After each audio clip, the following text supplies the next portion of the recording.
Hello, everybody. This is Benedict Ertzen, and we are in the author exclusive interview series for the book Aspire, Women Finding Their Purpose. The launch date is April 30th, and today I'm going to interview one of the authors who has shared an amazing story about how to find your voice and how to share hope and trust. Because if you are part of, if you feel difficult sometimes to be heard and to be seen, the story of Annette will give you just butterfly and as inspiration to go for it, because she had herself to start everything from scratch for physical problem. But she will tell us more about it in a moment. And so some housekeeping information for you. We are going to do launch day, and we will do specific exclusive training on that day, fast track to a life of purpose. I will present you live and free for the launch day before it comes paid. So you need to grab your tickets before it gets paid. And I will present you everything I have learned from those amazing ladies during those interviews. What are the common steps to live a life of purpose, and how can we accelerate to that moment where, when we are in our purpose, everything is so much a lot of love, passions, energy, and happiness. So I want that for you. This is the reason why it's free, but you need to register. The link is below. I am Benedict Ertzen, and I am a business consultant. But more than that, I am passionate on how to lead as a woman. I was the first woman engineer and the only one for the first 10 years of my career. So I had to find out how to behave as a woman and not to be as a man in a soul-only man environment. I was the first manager to go back to school to get a degree in psychology, because I knew at that time, when we were not talking about that high performance team and business can only work if you take care of the people and the way that they think and they feel. And I was the first single mom to be expatriated at the sea level in China during the Olympic Games. So each time in my career, I had to find out, how can I lead as a woman, and how can I have it all, a business, a family, and a life.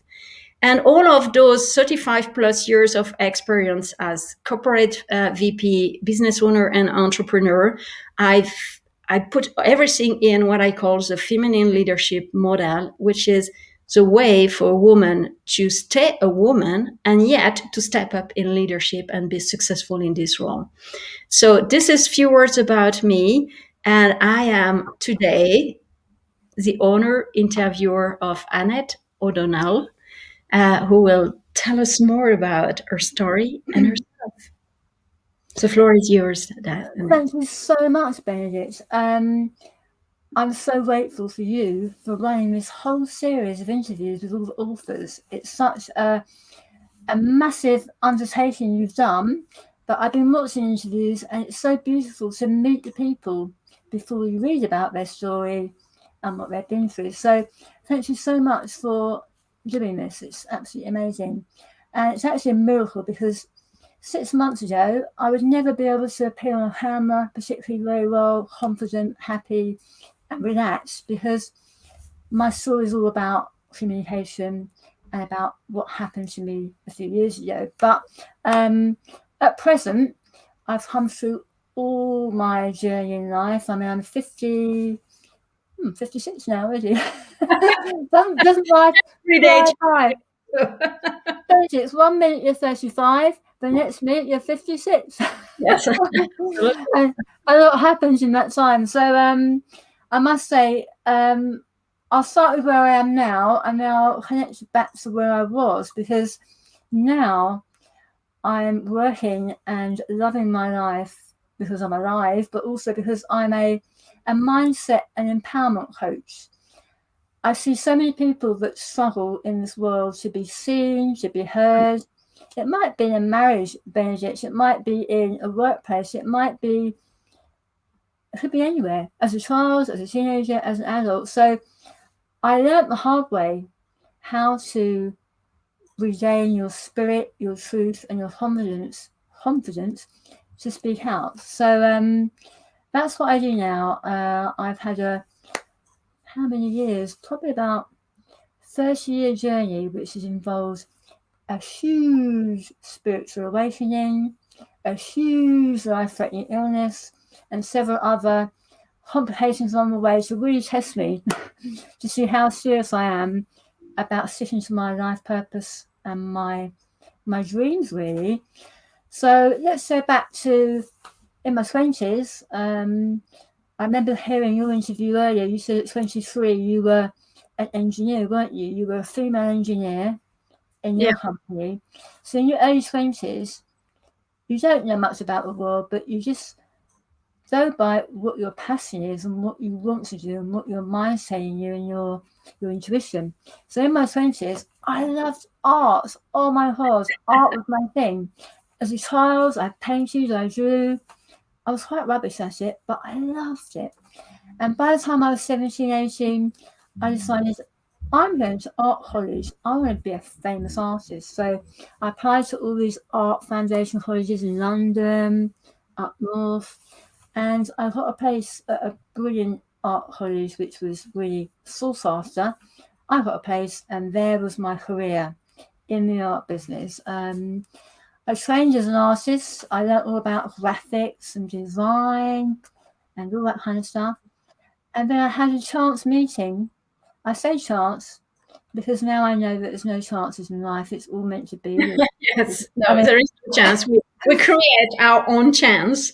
Yeah, And yeah, absolutely. I mean, I would never believe back then, A, in an energy far greater than us, and B, that you can create your future and see that things happen for a purpose. They don't happen to you, they happen for you. So I was in my 20s, done the art bit, really happy doing arts. But then I bumped into somebody who introduced me to television and film and that whole industry.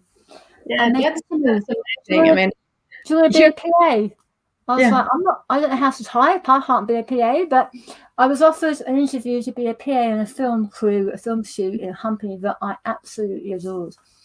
I got the job, and in my mid-20s, what is the work of a PA? Because I'm not in the film industry. I mean, it's fascinating for me. I would love to be behind the scenes and see how it is done with what you were doing. But what was the role of PA? Because that was your life, an amazing life. I mean, a life of movie, like you say. Yeah. Before you got this cancer and the tongue that they cut half of your tongue or something like that. Yeah, I can explain that in a little while. But as a PA, I was an artist person, offered a PA job, and I thought, well, I don't type. I'm rubbish at filing. It's not going to suit me admin-wise. But a PA in a film industry is so exciting, Benedict. You're rushing around the film set with your clipboards, you're logging all the information, you're doing all the kind of referencing for camera angles, and you're the person they go to check all the detail on the shoot. So I loved it. It was absolutely amazing. The best time of my life, Benedict, apart from now, which I love my life now, but then it was just so exciting, so glamorous, and I was learning so much because I learned about production, editing, recruitment even, because it wasn't long before I was promoted to be a production manager. So I was leveled up, and then it was up to me to find the director, find the producer, find the researcher, and so my life was that was when we read out your chapter, you bring them in that word, and it is just amazing. It feels like a word, a fairy tale. I will say somewhere. And then everything changed with a dentist appointment. And your life was just flip over, I would say, in a matter of days. It was horrific, Benedict. I don't know how any of the viewers here are listening if they're very aware of their dental health, because it's amazing what they can find out within your mouth about your wellness of your body. But I had a very small ulcer on my tongue, very small. I was on my honeymoon. I'd had a newborn baby. I was on a honeymoon. I was having a brilliant time. And I suddenly couldn't taste any food. And I said to my husband, we're in this beautiful hotel in Eilat, in Israel. All the food's there. I can't taste any of it. What's happening? Mm. Well, I don't know. What can that be? You got a sore throat? I didn't have a sore throat. So we had the honeymoon. We came home. I saw a GP, a doctor, a local doctor, and she says, "Oh, it really is nothing to worry about. You've got a newborn baby. You're tired, so it's Mm. wear and tear, and your body has ulcers and aches and pains. So you're fine. Off you go." So I went, and then I had a random dentist check up the week after. And the dentist was a friend of mine that I've known for years. And within moments of him seeing my ulcer, he said, "That's just not an ulcer." And I said, "But it must be, because the doctor said it was." And he said, "No, that looks really suspicious. That looks like the end of a cancerous tumour." So there and then, can you believe this, Benedict? There and then, without any warning, I had to have a biopsy. They took samples from the area. And then that started my whole journey of horrific surgery, life-changing difficulties. When you read my book, everyone, you'll hear and read the story about how it all kind of unravelled. But basically, at the end of the day, I agreed to sacrifice half my tongue to live.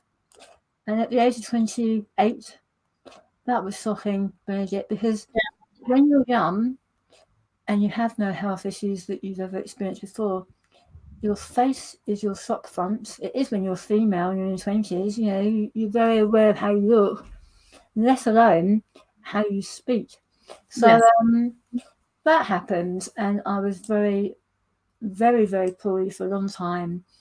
I had to learn to breathe again without a tracheotomy. I had to learn to talk again, eat again, swallow, breathe, drink. I mean, every issue you face in a day involves your mouth, normally with diet and food and conversation.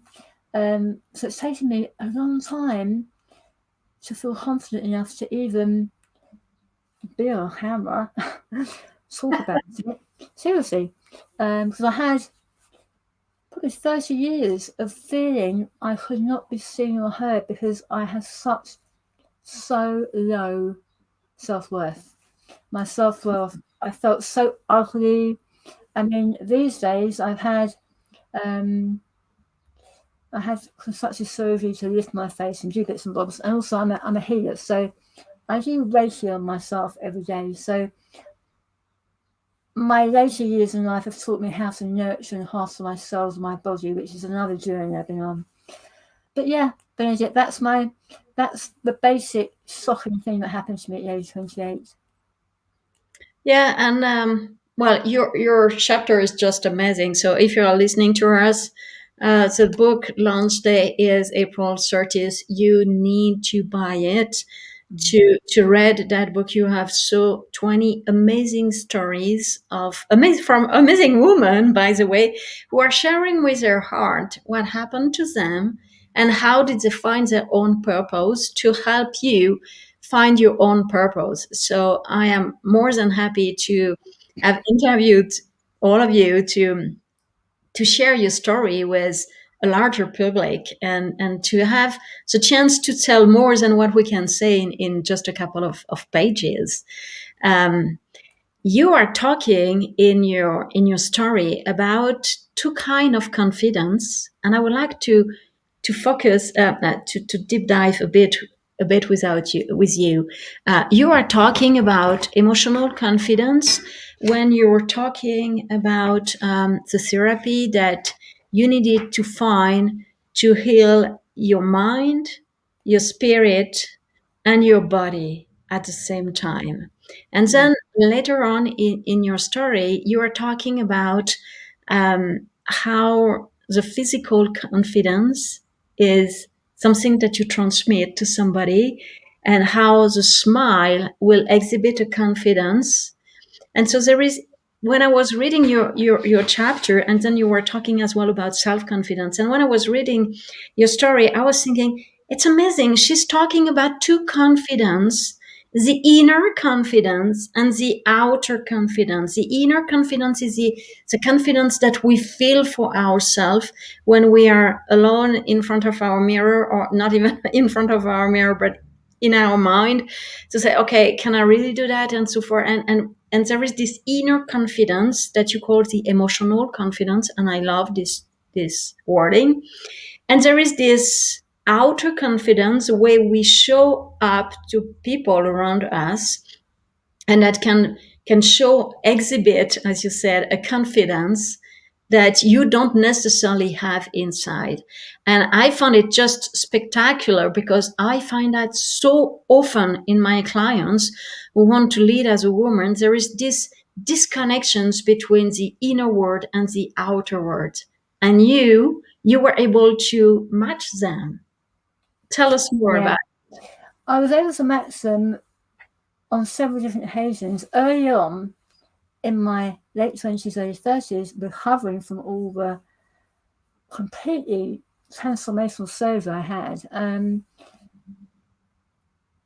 I'd never ever in my life really believed in God or spirit or anything else. My life was just normal. I was a very three-dimensional young woman.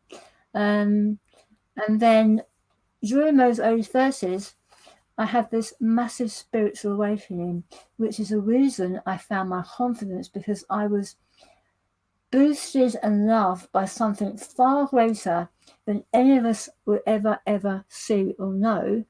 It was such a pivotal moment in my life where I felt safe, secure, and protected. So my inner confidence with all the surgery, it knocked me for six of surgery. I was mute for about 15 months, not one word, not one sound. So when I was coming back out into society, creating something for me work-wise with my little babies, I had 3 children under 4. I was a busy mum, busy mum.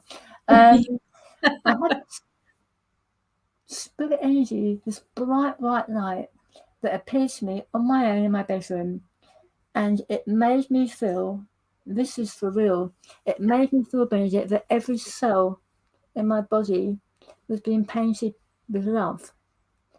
So at a time where I felt completely worthless and unaccepted in this world for how I felt and looked, this beautiful white light loved me so much that I felt confident, I felt alive and amazing. But not just that, I was told that I needed to blindfold my face and throw paint on canvases and trust that what will come through the paint, the shapes, the images, would be the energetic healing of the energy, the angels, whatever you want to call them, within my artwork. So I wasn't fit for work in those days. I wasn't well enough to work. So I was painting blindfolded with my hands, and then waiting to see, waiting to see what shapes would appear in my canvases. So I don't want to digress too much into the art, but all I want to say to everyone is that before that experience with that energy, I had very little self-worth. And within moments of being in that light, my life transforms. I felt I could be who I want to be, and I had direction. So the inner confidence was nurtured by something far, far powerful than us. Is it the difference you make between mind and spirit? I'm asking you this question because in your story you said that those I had to find a way to heal my mind, my body, and my spirit. And as a French girl, uh, I would say that this is the same word, mind and mindset and spirit. We Yeah, would say it in French, esprit. And so for me, it's difficult to find out what is the difference between the two.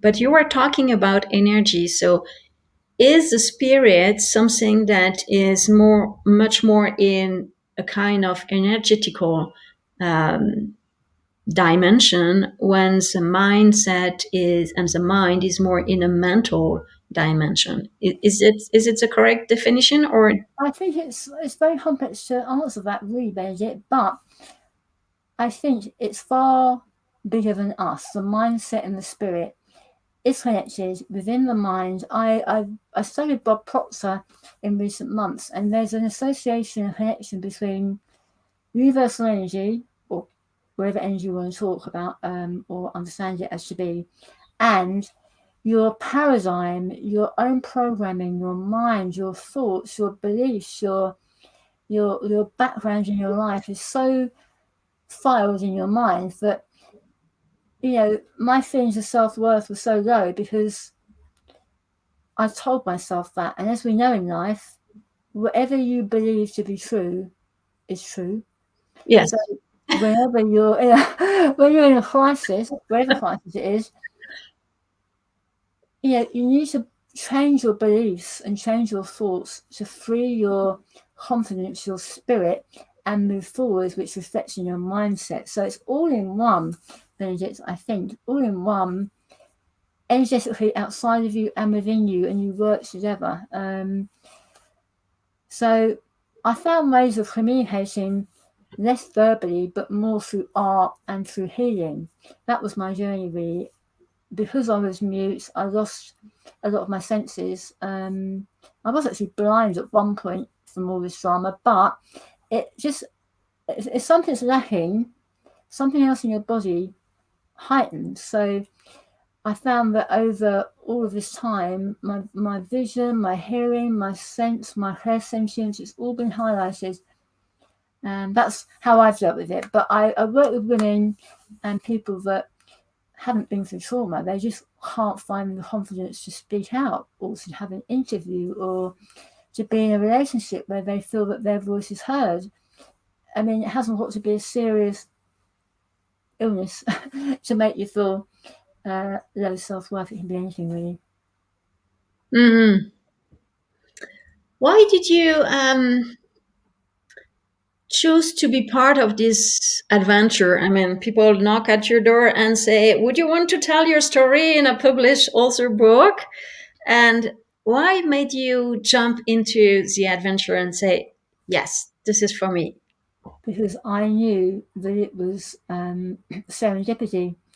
Last November, in the middle of COVID, I decided to enroll on a Bob Proctor mindset training course. And the first part of it was set a goal. I thought, what goal can I set? What should I set? I thought, you know what? I would really like to write a book about my journey because there's so many parts that will help heal people. Maybe I'll write a book. So I started a book in November. And then one of my friends said to me, there's a lady called Patricia and she's looking for co-authors and it's all about life purpose, and your journey, your thing will fit perfectly. I thought, yeah. At first I thought, well, no, I'm writing my own book. I don't need to do another book. And I thought, yes, I do. This book's come to me. I believe it's universally attracted to me for a purpose. I've met the most amazing women writing this book.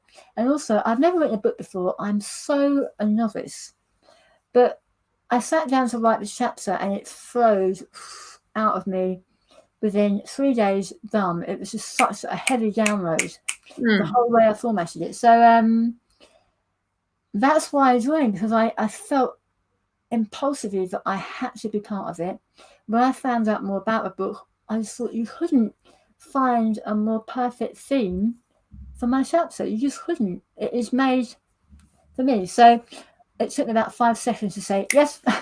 Yes. to say yes and 3 days to write the chapter. Wow, that's great. Was there anything?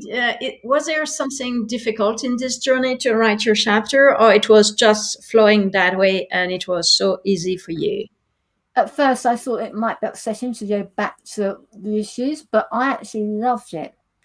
I felt so free. It's almost quite cathartic, isn't it? When you write down, it's like in journal, you can write down your thoughts. But it just came through me in one fell 3-day writing.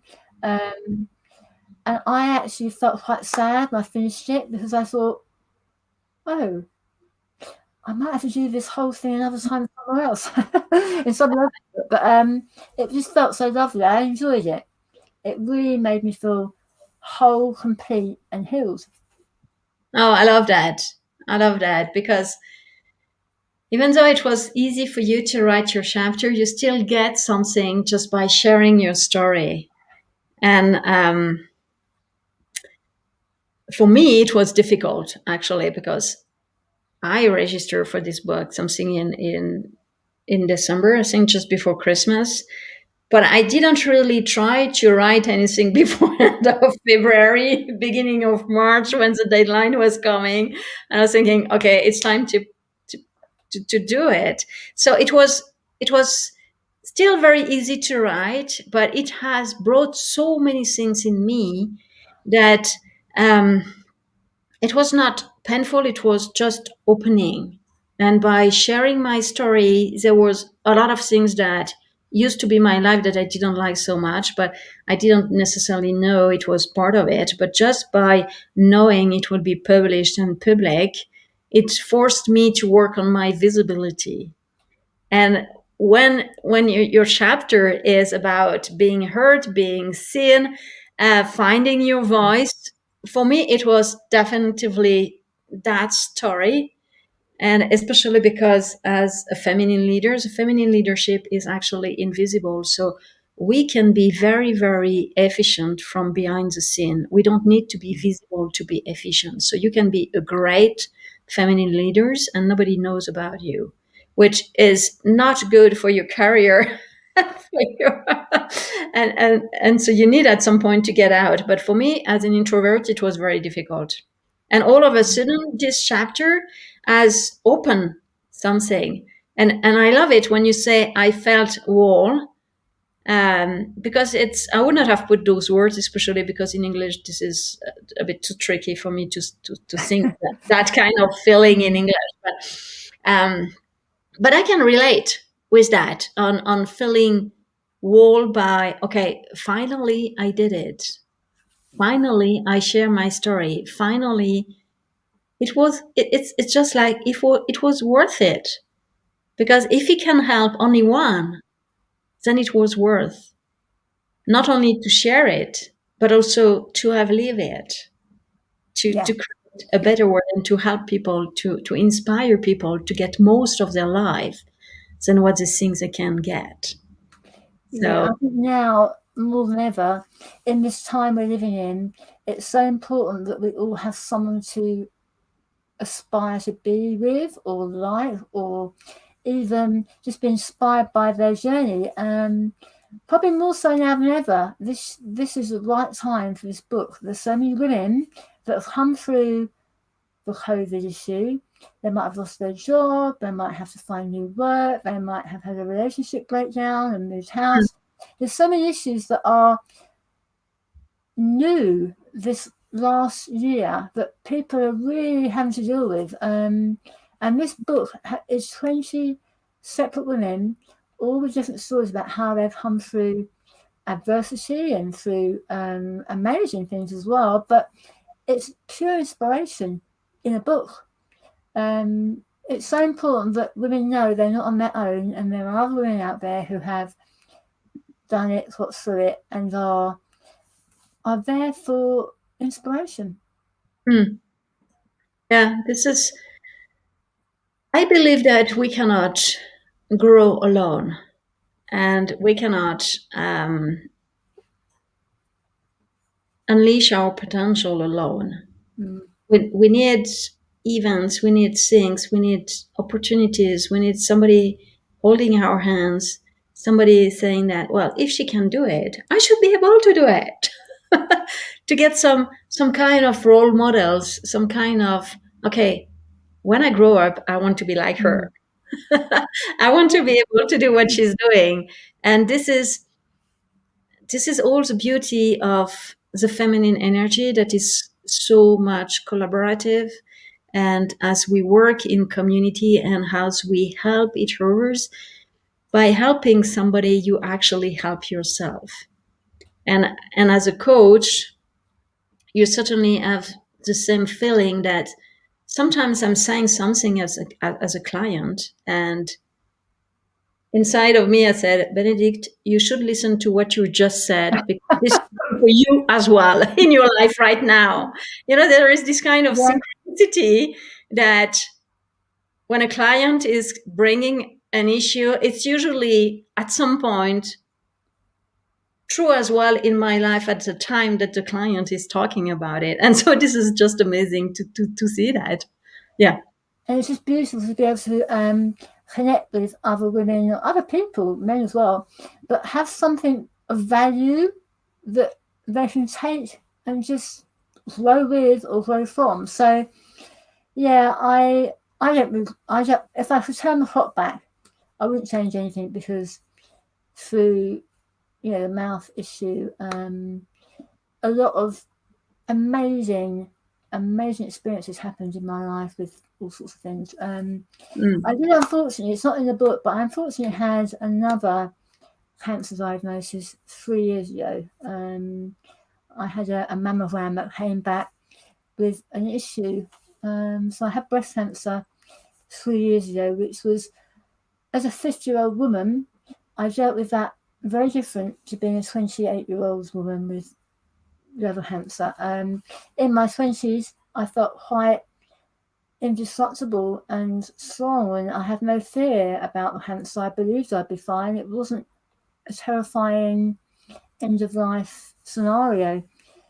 But with the breast cancer 3 years ago, being older, the way I coped with that was very, very different.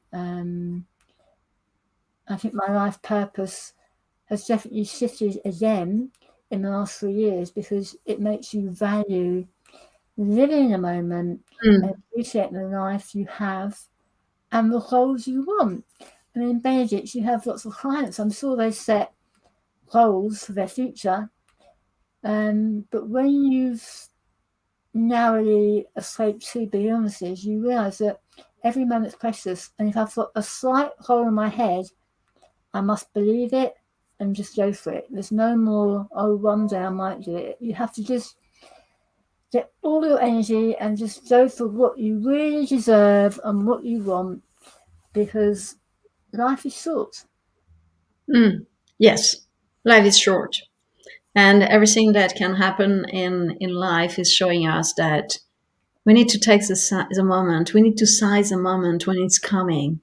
And this is part of what is difficult for me in the American culture. So, as a French, I have been raised and educated, and all my framework is about quality of life in the food, in the moment, in the beauty of the country, in the mild weather, in all of this. France is really a country for that. I mean, luxury is coming from France, but luxury also in the space and in the quality of life that you have.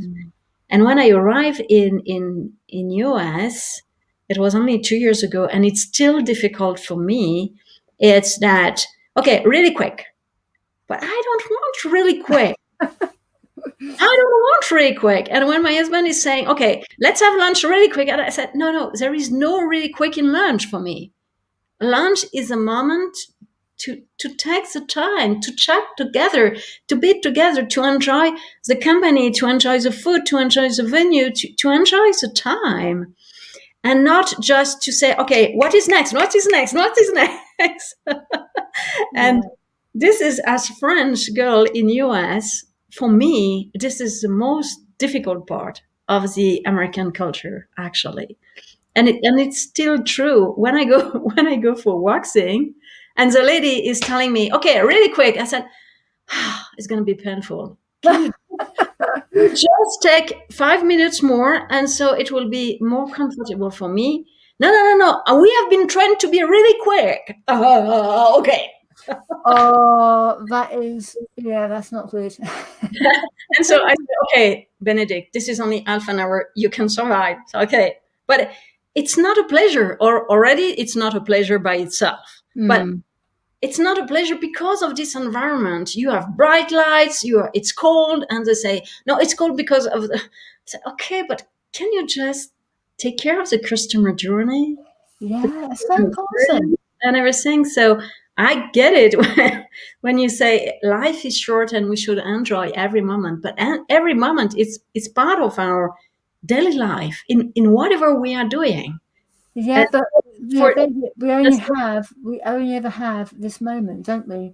I've learned in all the studies I've done that this moment, this present moment, is all we have. We're not guaranteed no, of our time. So I think maybe because I've had so many moments of evaluating my life and my purpose and why I'm here and will I be here for long, that kind of thing. Maybe that's why the present moment is so important to me. But I think if anybody and everybody can get their mind into their present moment and just work out some techniques for that, the quality of their life and the value of their life will just be immense. It's so beautiful when you live in the moment. yeah, And I think most women on a purposeful life will enjoy themselves in the moment and know what is attracting them, what is their passion, what is it that they dream to do, because that is our purpose. Our purpose is always about our individual passion. We're so different, no one's the same. We're born, we're here for a purpose, and it really is always related to some kind of interest or passion. Mm. And shall I say, I'm a New Yorker, so I want everything 3 days ago. So this is exactly that. Welcome in America. And she has the same troubles that I have in US, but in UK, because in UK people take time. I mean, in Europe, globally speaking, people take time. And so Yeah, I love that you put that on the table, because I believe that as a woman, we have the way to change the world. Maybe not today, but for the next generation, because our daughters. How do we teach our daughters to enjoy life? How do we teach our daughters to find their purpose so they can find this?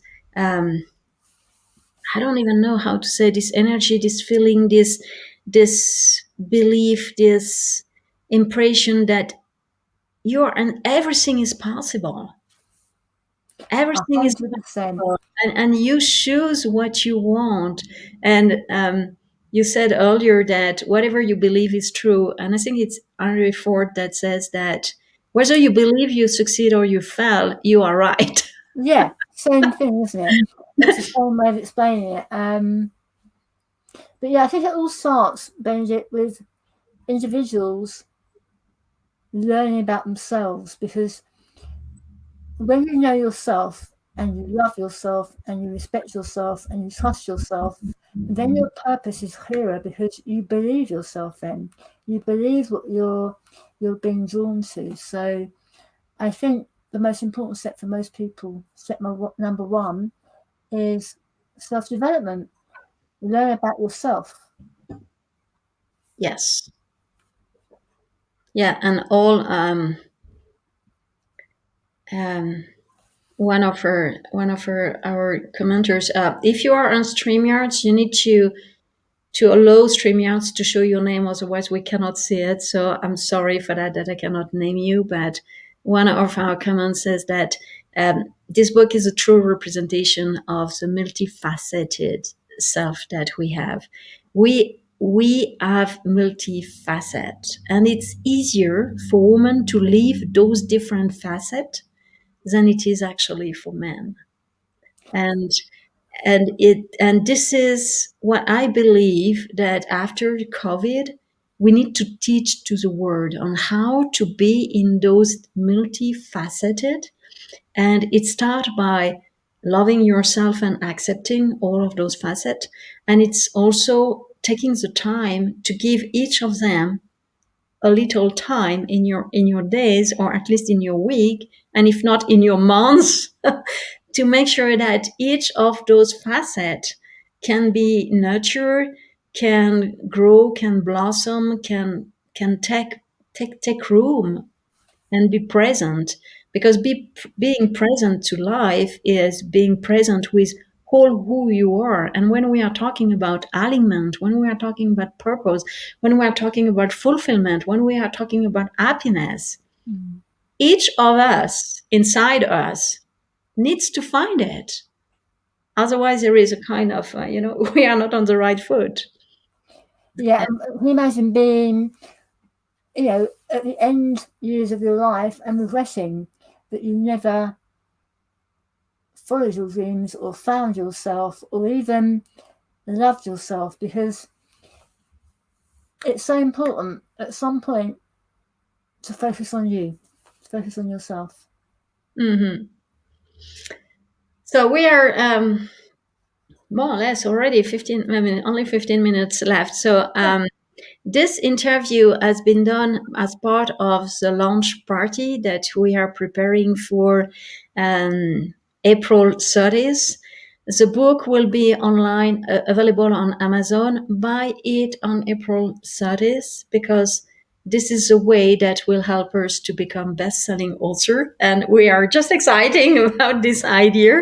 After being an author, a published author, being a best-selling author, it's a kind of, it's still, I cannot still really size it myself, but I've got a week for that, so it's okay. But anyway, so buy it on the launch day, April 30th. We will give you the link for buying the book. No problem for that. You will find it everywhere if you follow any of those authors. And I will create for the launch party day a specific training, which is fast track to a life of purpose. It is a compilation of all those amazing authors. And what do we have in common? Because I believe that if 20 women have something in common, there is a good chance that this is the way to be. And this is a way to go and find your purpose. So register in the link that appears below, and grab it. It will be free and live on launch day before it becomes paid. So you have one chance to see it for free. Enjoy it. And you will, if you need, you will find, you can join the Facebook group Successful Leading Woman. You will find more details about all those days and exciting journey that it is. It's actually next Friday, Benedict, a week today. Yeah, a week today. A week today.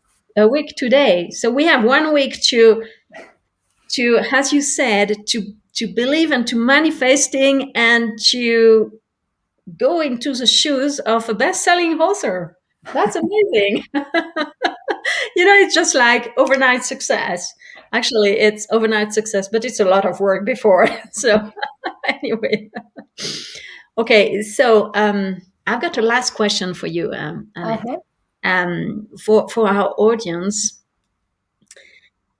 what does it mean for you finding your purpose? We can feel that you are whole, like you said, that you are aligned, that everybody inside is totally fine with that. And I thought it was beautiful for you to say that I don't regret anything, which is, we can't say it for a lot of, I mean, I can say it, but I would not say that I've been in so much difficulties than you have been, because when it touched to the physical, when it touched to the appearance, when it touched to the communication with others, we are talking about deep down and very key core elements of our life. And you said beautifully that you don't regret anything because it has brought you to who you are today. So what does it mean for you finding your purpose? I would like to give the sense to the woman or the man who are listening to us on why is it so important to chase it and to find it and to live it and to enjoy it? I think my answer would be look at the opposite. Imagine having a life without a purpose. So to find your purpose, and I have my purpose, and I feel, how do I feel? I feel so complete, but every day I wake up with a warm heart and such purposeful, amazing thoughts for the day. Very positive, very focused, very thoughtful. I think finding a purpose means to me, I'm not looking for anything else. I'm not chasing or desperate or missing anything. I have no lack. My life feels fulfilled, and I feel so excited at the expansion of where I'm going. The expansion of my purpose is much bigger than I ever imagined. So physically I feel like a ball of energy and love. That is just the purpose I'm living. I just feel so fuzzy, warm, and loving. I love that. I love this idea of expansion of your purpose. This is a discussion we had also in the different clubhouse room that we have. If you are interested in, if you love clubhouse, this is another settings for clubhouse because there is no video. It's only talk, and we can invite the audience to share with us. So I love clubhouse. The next one is the next one is Monday morning. I forgot. Monday morning, 20 May. I think I'm on that one. And you are on that one. Yes, that's true. And you are on that one.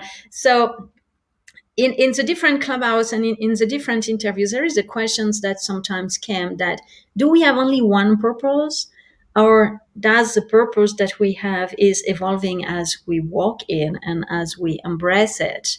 And when you are talking about expansion of your purpose and that it's much bigger than what you thought, um, it reminds me this idea that actually we are never done finding our purpose, because a purpose is just like if it was a direction and a way to live our journey, but as we walk by the journey, all the things are coming, and we keep evolving and we keep making bigger and bigger and bigger. That's so beautiful, beautifully said. Because I think our world is a world in motion. So as we move for our purpose, everything moves. It's such an energetic world we live in that a purpose evolves 100%, definitely evolves. You must grow in your purpose. Sorry about my hair. I've got a hat here. I want to say hello. Yeah, hello. But yeah, that was beautifully said, though. I like the way you said that, Benedict. That was beautiful. Yeah, well, thank you, because your expansion was the image that I saw, and I said, it's never really finished. And so finding your purpose is actually just the beginning of the journey. And living your purpose and making an impact with your purpose, this is the next steps in this journey. Yeah. And it is endless. But the beauty is that once you have your purpose, everything becomes easy. First of all, you know exactly if do you need to spend um one of the author, I don't remember, sorry for that, but one of the author was talking about, I think it was Patricia, about distractions. But when you have a purpose, you cannot have distractions, because there is a kind of things that, does it serve my goal? Is it something I want to do? What it will bring, where it will bring me? If it is aligned with my purpose, I'm more than happy to do it, and I do it effortlessly, and it's very easy. And on the other side, what we call the distractions will be whatever doesn't really bring you on that journey, but bring you in another journey, which is usually not yours. And that's the reason Yeah. why it's so difficult and so heavy, and so and why it doesn't work, and I have no energy, and stuff like that. Yeah. And you're talking a lot about thinking. It's like conscious thinking, responding.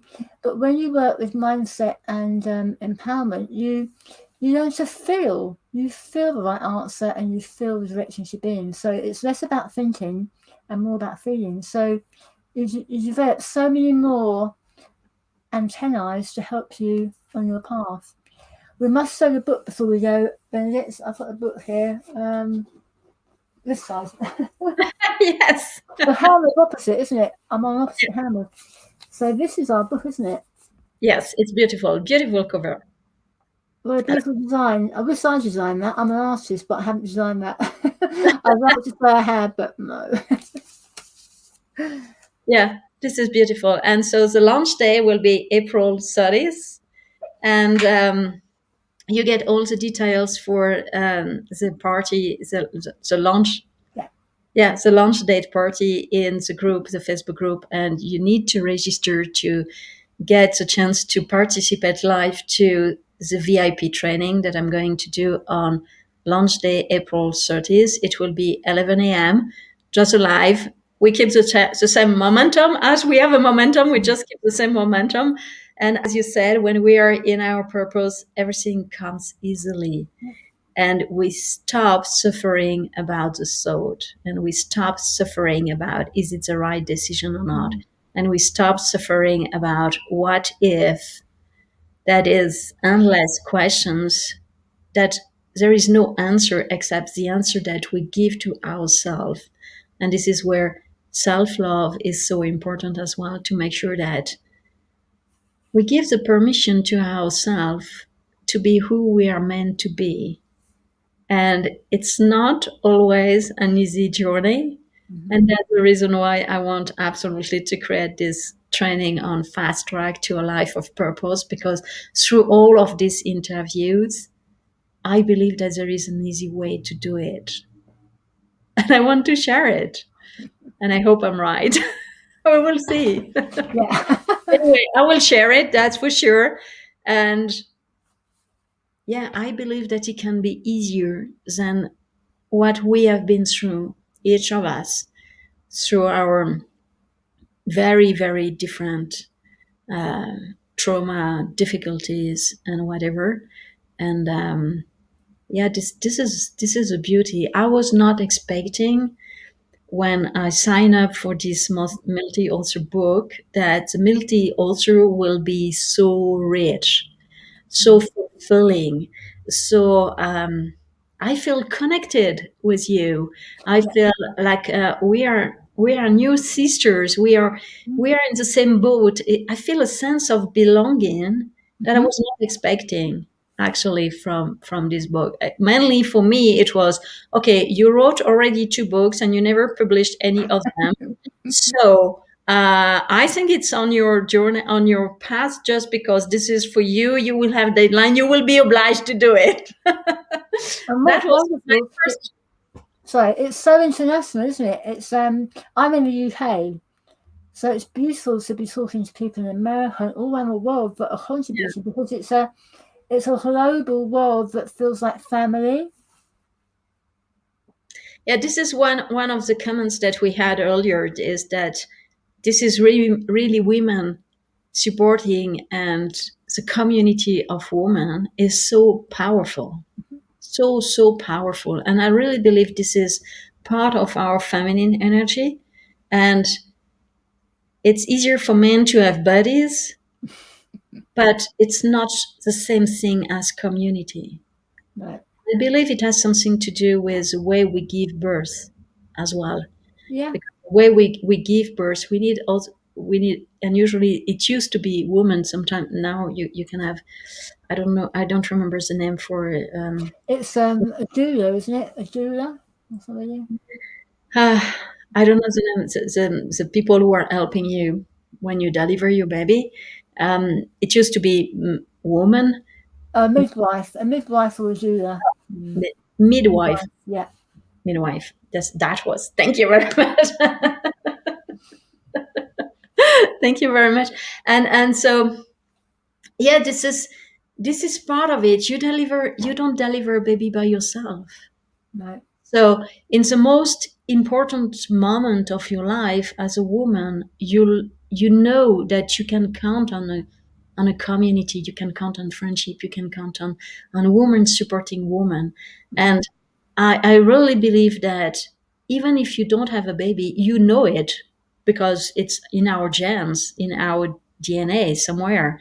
And we know it from we are very, very little girl that at some point we can deliver a baby and people and women will help us. And I really believe that this is part of this. The body, as you said, the mind, the body, and the spirits are all intervening Mm-hmm. together. And we need to find a way to heal the three of them at the same time. And I love that in your chapters, the way you use your body to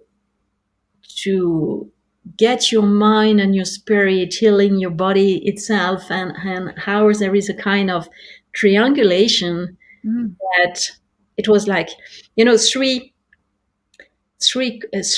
pillars are the most Yeah, stable things that yeah, you can find everywhere in the world. If you have a table or a stool with three legs, it's more stable than a chair with four legs. yeah. It's the power of three is very important, isn't it? Yeah. Very important. And that's the reason why three, for some reason, Mm. in our human brain, is very secured and very comfortable. And I love that you use the three of them to find your way out Yeah. and to share your story and inspire the rest of the world. That was beautiful. Oh, thank you. I hope that I've spread some hope. Hope is a really big word for me because I think if you can inspire Mm. people and bring them hope in any circumstance, that is beautiful. Yeah, absolutely. And you're right when you say that in your story, you say that I'm sharing my story to give hope and to give trust. Um, your story is amazingly full of hope, and the way you overcome it, and the way we can feel the forgiveness and the love about even this young lady. You could have been mad of you to say, "Why I didn't take care of that before? It would never Mm. have happened to me." You know, Yeah. but there is nothing like this in what you are saying. We can feel No. that you are totally in peace with whoever you were, whatever happened to you, and whoever you are now. And this is beautiful, and this is so much hope and trust for everybody who is listening to us to say, okay, I can be that lady. I can feel that peace of mind. Mm. Peace of mind, peace in my body, peace in my spirits, peace in my life. Because if she can do it, I can do it. And Yeah. and it's beautiful in your story. I love that. Thank you so much. Yeah, I just hope that I use the word hope all the time, but people often just need to hear a success story and a story of winning and succeeding to inspire them to try it. Mm, mm, mm, mm. Yeah. And one of the comments that we had a bit earlier, I cannot find it in the thread because we had a lot of comments. So, Oh yeah, I can't see any. Haven't seen mum. um, and one of the ladies says, "Your story was a movie, and you are coming from the movie industry. So, what are you waiting for? What are you waiting for?" Wow. I have to Okay, go through the so comments and read them after. Yeah. yeah, beautiful. We are at the end of this interview. And do you have any final words you want to share with the audience that is listening to us? I would just like to encourage everyone that's listening, buy the book because it's not just about buying a book and supporting the charity that we're supporting, the Womankind charity, but when you buy the book and you read everyone's chapters, it's going to enrich your life so much. The other chapters that I've read, they've enriched my life already. It's so important just to allow yourself the space, the time, and the room to connect with other women through the book. Beautiful. Beautiful. Thank you very much for listening to us. So this was the interview of Annette O'Donnell, part of the Aspire Author exclusive series interview that we are doing. So next one is tomorrow morning on Saturday 24th, and it will be the publisher. So the publisher is a woman as well, and she decided to go for this book, Finding Your Purpose, and to find this name of Aspire. And we will discuss with her what does it mean and why did she choose that, and how can we help, how the books and publishing authors can help in creating a better world. And we have next week we have another 3 interviews. So you will find all the details in the Facebook group Successful Leading Women. Join us. It's just an amazing group. I have the honor and privilege to be the host, but it's not about me. It's more about the community. We were talking about community. This is an amazing community. You will love her. So you will find every details in this group. And since for the moment, this is it. And we will find Annette again in Clubhouse on Monday morning, 9:30 PST time, Pacific time. Thank you so much, Benedict. Thank you. Well, thank you for your time and sharing so beautifully your story. Thank you. Thank you. Bye. Bye-bye.